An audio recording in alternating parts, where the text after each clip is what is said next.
Okay, welcome back to the channel again. The last silhouette I'm going to do in the Silhouettes collection series, because it's the biggest one. So I've ummed and ahed a few different ways about how to do this, because the Jordan 3 is like my favourite shoe ever, and I have an absolute ton of them. I initially started thinking about, like, do I make 3 videos? Do I just chop it equal numbers and just do, you know, XXX that way? And just do kind of X amount for each video and keep it equal. And then I thought to myself, actually, what will be better is if I think of some like distinct groupings or segmentations or whatever you want to call it, like groupings of how to do it. So what I've gone with is image up here, 3 different, and I've based them on like kind of eras or times. The first one is going to be 2007 to 2015, and I'm just going to call that older pairs. So I think that makes much more sense. And then we're going to do a video 2 of the, that makes it 2016 through 2019, which I'm calling the bad shape years. I've said before on the channel, there's quite a few pairs for the shape got really bad. And then 2020 onwards is going to be category 3, which is like the new shape, when Jordan Brand went and rebuilt the mold for the shoe, and you can see that they look much sleeker and, in my opinion, much better. So that's the way I'm going to do it. This is the video 1 on the older pairs. If there are no videos embedded up here, it either means I haven't shot video 2 and 3 yet, or I haven't figured out how to embed videos or my other YouTube videos into my other YouTube videos yet. So yeah, bear with me on that. I'll figure out over time how to do that, and when I do video 2, I'll look to embed 1 and 3 into it, and then when I do 3, 1 and 2, so they're all easily navigatable across the 3 of them. So over with the intro, enough lollygagging, as I always say. Let's get into them. So I'm going to start with the oldest of the old ass crusty and dusty Jordan box. It's actually a replacement box. This is supposed to be, I want to say, a Jordan 6 or Jordan, no, it's a Jordan 5 box. Yeah. So card from the Jordan 5. This is the 2007 Jordan 3 Do the Right Thing. I'll pull these out. I'm not going to show you the tag, the retro tag, or retro card even, because it's meant to be for a Jordan 5, but this is the pair. Hold it out there. Jordan 3 Do the Right Thing. For Spike Lee, for the Spike Lee movie with the same title, you have an overall nubuck, a really nice nubuck, blue on white, elephant print. Never seen that before, never seen it since. And then this really bold yellow on the midsole, which I've actually had to repaint, and it's now cracking again. Just do a wear test. Yeah, they still feel pretty robust. So don't let anyone tell you that a shoe has 10 years in it, because these are what, 16 years old, and they're still going strong. Obviously the back tab is heavily oxidized because they're super old. You have the era when, I mean, there's a lot of iconicness from this era, but look at the shape of that tongue. It's really not very good. They have the MJ on the tongue, where it looks like he's been doing his lunges, his like dumbbell lunges. He's got a big old booty on there. But yeah, there's some pros and there's some cons. The materials are really good on these older pairs, but like things like the shape of the tongue were just like really bad. So yeah, that's the first one. That's all the way back to 2007. I would have showed my 2007 cool grays, but when the 2020 pair dropped, I was so pleased with the shape versus the 2007. I just sold them. I'm not really one to just like keep stuff for memory's sake. If I'm not going to wear it, then there's absolutely no point in me keeping it. So I sold those. Yeah, it's one of those things where I do love OG colorways, but I'm never gonna like just make history be more important than the actual end product. And I thought the 2020 pair was better. Another old box, same era. These are all size 12s. I think that I have 1 pair in a US 11.5. Everything else, no, 2 pairs in 11.5, but then neither are going to be in this video. So size 12 Air Jordan 3 DB. So this is the 2010 Retro, one of the most iconic threes ever, and in my opinion, the best Dornbecker. I would say, along with the 6, I think they're the best two. My pair is, as I said, the 2010, not the 2013. There's the up close of the Dornbeckers. So it's an overall mainly red colorway with enough black, I think, to really like break up the vibe. It's not all red, and then it has these like diagonals all over, and there are little bits that are cut out of each of the triangles that diagonal cut creates, which spells out Cole, C-O-L-E, which is the first name of the boy that was in the Dornbecker hospital. I can't remember the name of the illness that he had, but he was the one that designed that, this pair in particular. And then it has strength on the insole here, and courage on the insole here. And then his favorite two pieces of, well, his favorite two foods, there is a ice cream. You're not going to be able to see it, but I'll just tell you. Maybe I'll insert some images up here because it's so small. And then spaghetti on a fork behind this one. That's like one of the main bits, like if you own a pair, you'll know. And then these eyelets here are actually metal, which is really cool. You have this 3M black tongue, again, the booty crack on the Jumpman. If I can find an image, I'll shoot that up there as well, just so you can get a bit of a better view. For anyone who's kind of started collecting, I would say, since probably 2013, 2014, it doesn't have anything older. Either you've not been collecting very long, or you've just never gone back for old pairs. Both obviously fine, but you might not have seen the kind of like thick booty that the Jumpman used to have. Silver and Nike Air on the back. They look terrible because of one is a tan, but icy soles, which have tan and yellow. And I can never be bothered to go and whatever the term is, oxidize a midsole that's just going to get back again. About as much as I'll do is something like the Frags, where that's like a new, otherwise really crispy pair that then ends up looking really old. So they're two old boxes, 2010. Now we get into, I want to say this is 2011. This is when the kind of new and existing OG box has come in. The label is much more different here. But everything else about the box has kind of remained static since 2011. I guess now with the 2020, 2021, 2022 pairs, they have started the flip lids. So there is a new norm, but that new norm comes with, obviously it's a different color every iteration. We also see the new retro card come in around here. Obviously I don't have every pair, so I'm not giving you the full history of the model by any stretch. There are people out there with bigger, more expensive Jordan 3 collections, so not claiming or purporting to be that. It's just, obviously, this is just the pairs I have. But yeah, that's the kind of progress into 2011. This is the Jordan 3 Stealth Grey. A few points to note about this pair.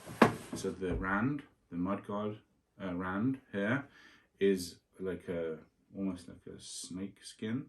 A really soft snake skin. And that is a touch that I don't think Jordan Brand's ever done since, and I really can't comprehend why. When you think about like the reptiles that I showed recently from 2021, I think they were like, why would they not reuse this? It's so nice, and especially in this kind of really soft Nubucky material. Don't know how well you can see this because of the lighting, but this bubble is completely see-through and clear. There is not a single bit of clouding there, and this is a 2011, so this is a 12-year-old shoe. I'm obviously shooting this in 2023, and there is not a single bit of clouding on that air bubble. I can see the camera through both air bubbles, so it just goes to show what you can do with good storage. And when I say good storage, 60 to 75 degrees in the box, in the dark. Obviously, they're going to get hit with sun, they're going to get hit with elements when they're on their foot, when they're on your foot, but you know, just limiting that when they're not on your foot to ideally to 0. is best. Yeah, this, when I turn the two lights off in this room, it's pitch black. There is no windows in here, there's nothing. So they stay in the box and they stay in pitch black. And I also don't keep the paper in the boxes. Some of the boxes in video 2 and 3 may have, because they're much newer, so I may either haven't worn them or I've only worn them a couple of times. But what I generally tend to do is once I've worn them maybe 4 or 5 times, the paper comes out of the box. So I think I've just heard stories that it dries stuff out. White and red on the back, black tongue. It's going to speed up. Kind of feltish type tongue. Again, you still see the booty crease on the Jumpman. It's just an overall really nice pair. Yeah, my only gripe with it, I think, is the midsole. The way they've done the midsole is a bit odd. It's like this glossy black that covers almost all of it, and then you get this peak out here. I would have liked, I don't know, something to break it up a little bit. I don't really have any interesting thoughts about what, but yeah, I just think it's the only bit of the shoe that I don't think is quite perfect. You need to wear these soon.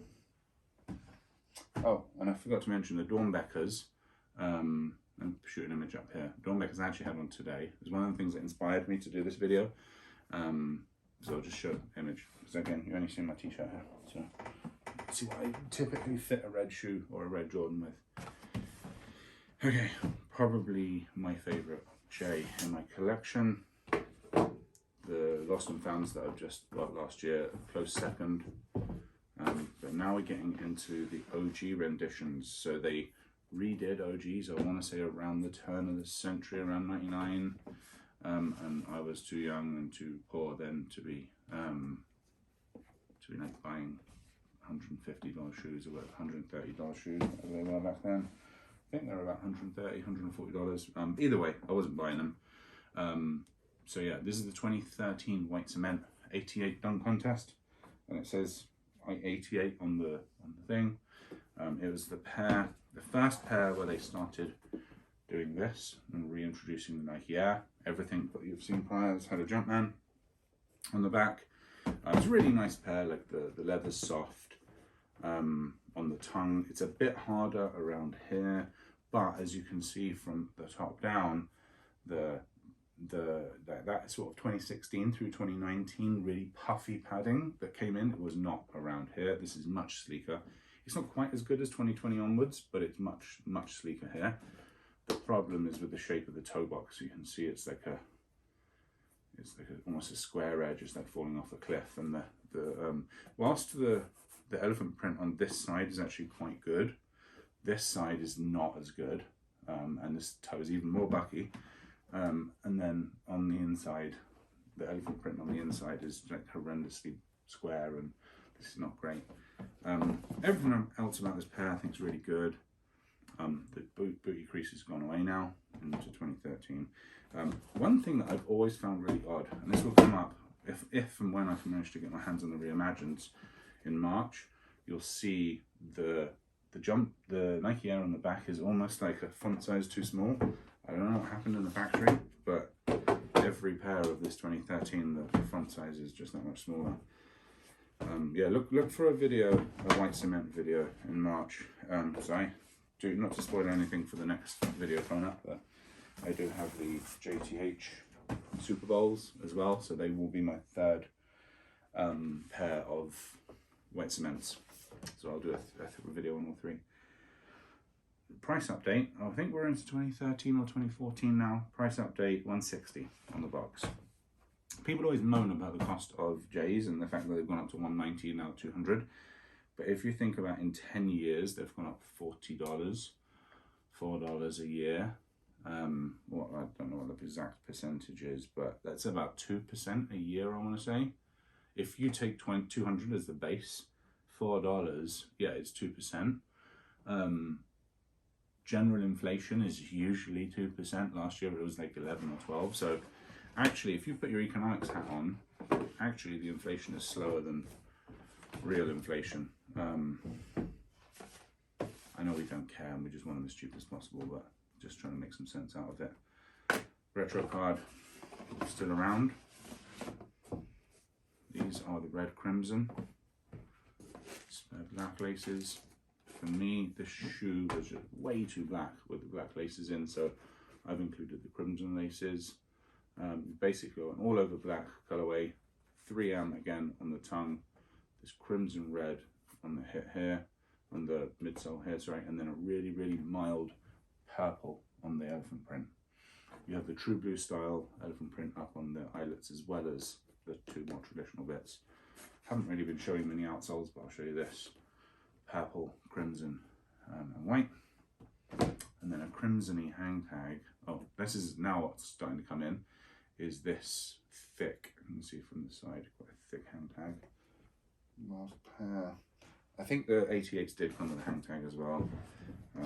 I've just like taken all of them out of the boxes before and then tried to remember which boxes them to go back into, and I know I'm never going to sell my 88, so I don't really care. But I don't think it's in the box. And then another pair, which it wasn't a pack as such, but two very similar shoes around the same time. Again, 160 on the box. And this is the Joker. So very similar because it's like an all over black colorway. I'm gonna read this out as well. There's an interesting thing with this. Well, not really interesting, but yeah, very similar. Again, the elephant print around the eyelets, so that true blue style. Again, I want to say this is, you see, this is actually like pattern or something on here, but an all over black. They have the black on black. I've got the purple laces in. They do come with that Joker green. I want to say they come with black as well. Maybe they did or didn't, I can't remember. But yeah, so if you can make that out, the fact that the thick hang tag as well is in the Joker green. If I take a baby wipe to this, this like really milky effect goes away, and every time I put it back in again, it just remilks. And I do not know what the score is with that, or like what it is with that. But when I open the receipt, I'll show my hypothesis on it. Yeah, just to work through it, obviously that really, really vivid green, neon green on the inside lining, the Jumpman, and then the eyelets at the bottom, and then the outsole. So it's good that they did keep that to a minimum, because I think if they put a big splash on the shoe, it would be really, really difficult to wear. So yeah, so when I bought these on the aftermarket, I actually paid under retail, but I did buy them on the aftermarket. And I remember when they came through, and this receipt, which is decrepit as heck, it was inside the retro card. And it says, what was it? Oh, so it's a Champs, Plaza del Americas, in Puerto Rico. So these were bought for retail. We paid, they were 176, 164.99 it says. It says 160 on the box. The receipt says 165, $11 tax, 176. Paid a $76 deposit, and then $100 in cash, I guess, on arrival. But that's neither here nor there. I don't know why I read that out, but yeah, the fact that they're from Puerto Rico, I feel like the milking on that hang tag might be because it's been stored at much higher humidities than where I would store. You know, they've been in Dallas, you know, air-conditioned room since I bought them. Luckily, they were like the actual shoe is in pretty much perfect condition. I would say it was one of those instances. Let's see if you can see from here, 100% starage on both sides. They were 9.9 out of 10 when I bought them. Obviously, I didn't know I was getting them from Puerto Rico. I think I bought them on eBay, I can't remember now, but yeah, they were damn near 100%. They looked like they'd been tried on once. It did make me wonder how this guy's owned them for. It probably would have been 5 or 6 years, 7 years after they dropped, and had worn them once. It's crazy to me. Last 3 pairs, all winners in my eyes. I mean, all of them are. That's the reason I buy them.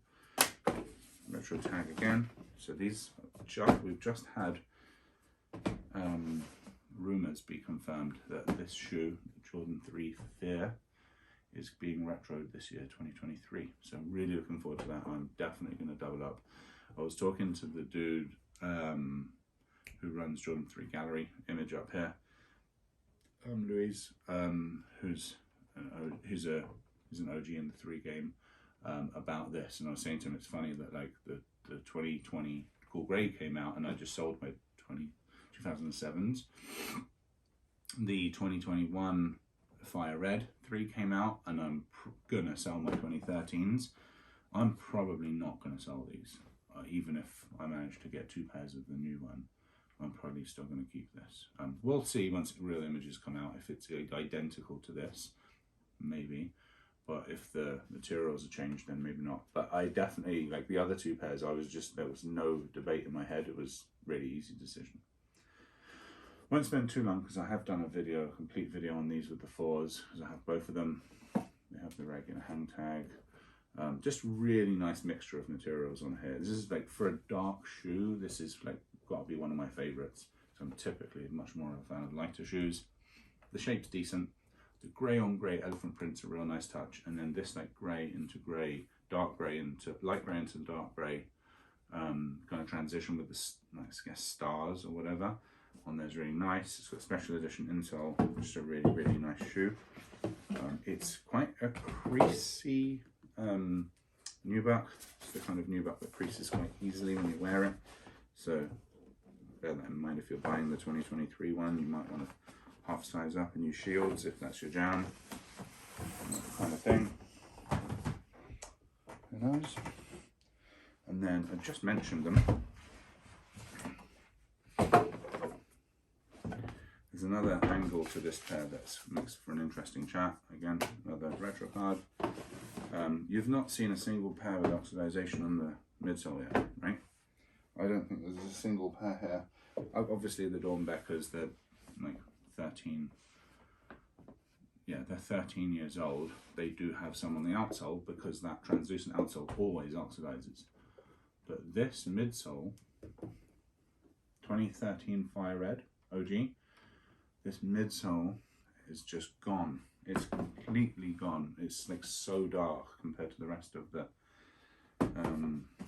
shoe. I don't know whether it's because I've worn this a lot. They're just like a really, really easy spring and summer wear. So I've probably worn these more than any other Jordan 3 I've ever owned. But yeah, that midsole really oxidized. I guess it just kind of makes it look like that kind of older vibe that people go for now, the vintage look. But yeah, OG with a Jumpman on the back. It's one of the reasons I'm not going to keep these. The other one is the fact that it has this weird black on black elephant print that's not supposed to be there. If I can find any imagery from the comparisons I did, I'll shoot them up here. I showed them in the video where I unboxed the 2021 Fire Reds.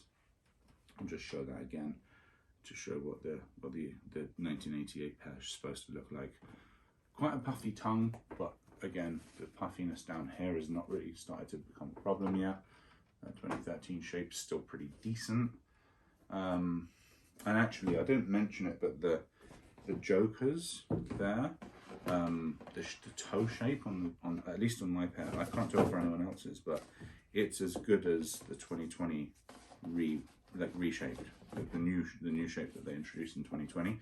I don't know how, but I've held them next to, I want to say somewhere, I will not be able to find the image, so now I'm not going to put it out, but I want to say when I first got the UNC, I put them side by side, the 2 toe boxes, and they were just identical. The shape was absolutely identical. So I don't know how that happened back in 2013, 2014, randomly they just managed to get that shape on that one pair. Perfect. So now we're up to 170, 2014, and this is the infrared. Very different looking colorway to when they did the infrared 4 last year. There's still a card in the box, retro cards in there. So yeah, the infrared is the hits up here and down here, and then on the outsole. There you go, 2014 infrared. Really nice leather on this pair. Nice kind of like guess it's that like cheap leather, but it does look really nice at least. The one thing that, this is probably the second most worn of all my threes. I always gravitate towards this for some reason when I'm stuck for ideas. I just always gravitate towards this, and I'll just whack on a pair of cargos and I'll put these on. Like tan cargo, anything in that tan family, anything in the kind of olivey sage family, black cargos, they just go with everything. And I think what it is, I don't know why JB has not done this again since, the predominantly black, predominantly white upper, but then the entire tongue from top to bottom here and eyelets all in black. It really, really contrasts well. So I don't know why they haven't redone this, but like tinker with the colour that's up here and here, and maybe even the colour that's down here on the rand, because there's so many variants you could do with the same block. You know, keep everything else the same, put green here, outsole, and maybe even down here, purple, yellow, you name it, you know? There's so many variances that they could do. I don't know why they've not done it again since, but yeah, they are in my wheelhouse for wearing. Actually, let me shoot some images up, because I do have a really good photo shoot where I shot in these. Just trying to think if yeah, I've done a few photo shoots and a few different pairs of these. Yeah, so that is it for my 2007 to 2015. It's actually 14, so that's the last pair, but 2015. I don't think I have anything from 2015. I don't even know if they released anything then, but yeah, that's video 1. Video 2 and 3 will be a bit longer. There's a few more pairs in there, so just be aware of that. But yeah, that's it for part 1. Over and out.